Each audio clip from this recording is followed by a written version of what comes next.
I'm Taylor Heald Sargent. I work in Dr. Gallagher's lab at the Loyola University Medical Center. So now I'll take these cells, which I already looked at, and I know that they're way too overgrown, so they're like a plant that's too big. And you can also tell because their media, which is the fluid above them, is a nasty yellow color. You like it to be that red that it starts out at. So these were cells taken from an adenocarcinoma of the colon. And since they were cancer cells, they're immortalized, meaning they can just keep dividing and dividing and dividing as long as you want in the lab, which makes them useful to study viruses and other things that need cells to grow on.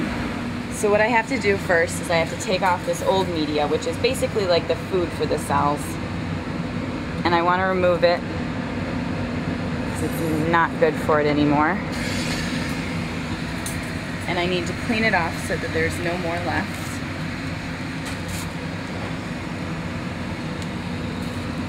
We just use saline to clean the cells, salt water. Nothing fancy. And now the cells are all attached to the bottom of this flask, so they're all sitting there. And these are pretty adherent cells, so they won't move while I'm putting on the saline. They'll stay there as I wash them.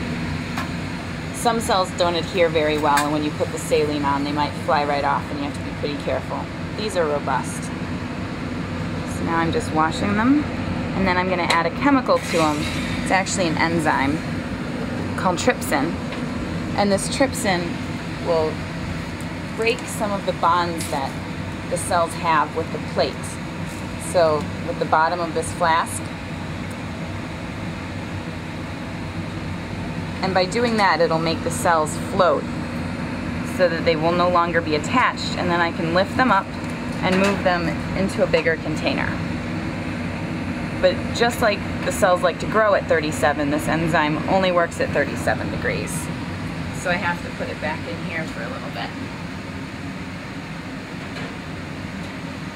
And that'll take about 5 minutes.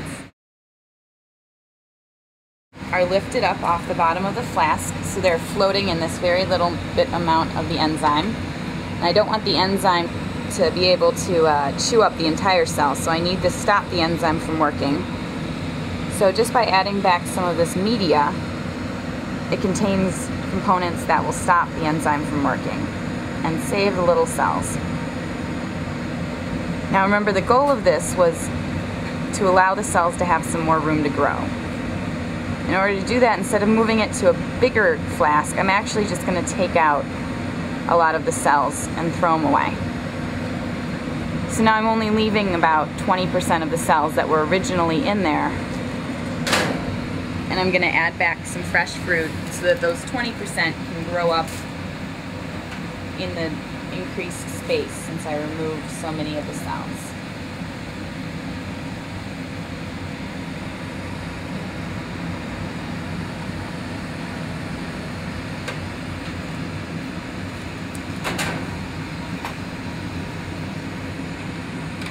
I just have to mark down that I passage them so I can keep track of how many times I do this. They're on passage 75. And then I put them right back at 37 degrees Celsius, 5% carbon dioxide, where they're happy.